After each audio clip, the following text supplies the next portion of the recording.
சட்டப்பேரவை தேர்தல் தோல்விக்கு பிறகு தேமுதிக தற்போது 3 தொகுதி தேர்தலில் களம் காண்கிறது.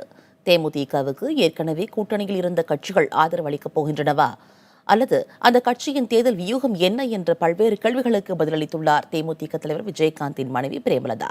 புதிய தலைமுறைக்கு அவர் அளித்த பிரத்யேக பேட்டியை தற்போது பார்க்கலாம்.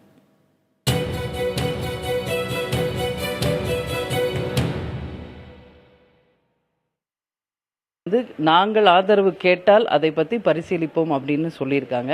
இது என்னோட கருத்து தான். இது தேமுதிக நீங்கள் என்கிட்ட கேட்கறதுனால என் மனசில் படுறதை நான் சொல்கிறேன். எதுவுமே கேட்டு பெறுவது என்னை பொறுத்த வரைக்கும் சுயநலம். பொதுநலம் அப்படின்னா தமிழ்நாட்டில் திமுக அதிமுகவுக்கு மாற்றாக ஒரு மாற்று சக்தி வரணும்.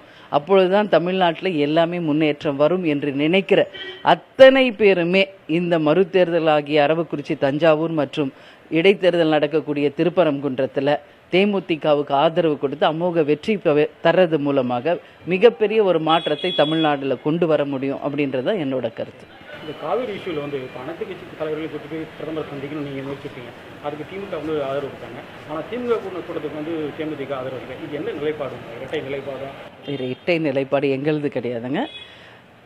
எங்களை பொறுத்தவரை நாங்கள் ரொம்ப கிளியராக இருக்கோம் எல்லா விஷயத்துலையுமே. கேப்டனை பொறுத்த வரைக்கும் திமுக ஸ்டாலின் அவர்கள் அழைத்தார் அப்படின்றத நாங்கள் ஒரு லெட்டர் வந்தது கட்சி ஆஃபீஸ்க்கு. அப்புறம் தொலைக்காட்சியில் தான் நாங்கள் பார்த்தோம். நான் என்ன சொல்ல வரேன் அப்படிங்கன்னா, இது இன்னும் கருத்து தான். கேப்டனுடைய கருத்து என்னன்னா அவர்கிட்ட தான் நீங்கள் கேட்கணும்.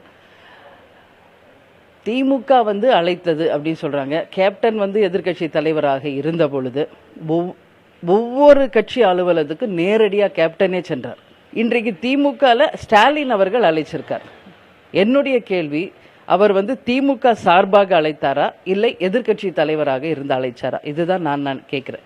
திமுக சார்பாக அவர் அழைச்சார் அப்படின்னா திமுக என்று தலைவர் கலைஞர் அவர்கள் இருக்கிறார். அடுத்தபடியாக பொதுச் செயலாளர் அன்பழகன் இருக்கிறார். அவங்க தான் அழைக்கணும் ஒரு கட்சி தலைமை அப்படின்னா. ஆனால் பொருளாளர் தான் அழைச்சிருக்கார்.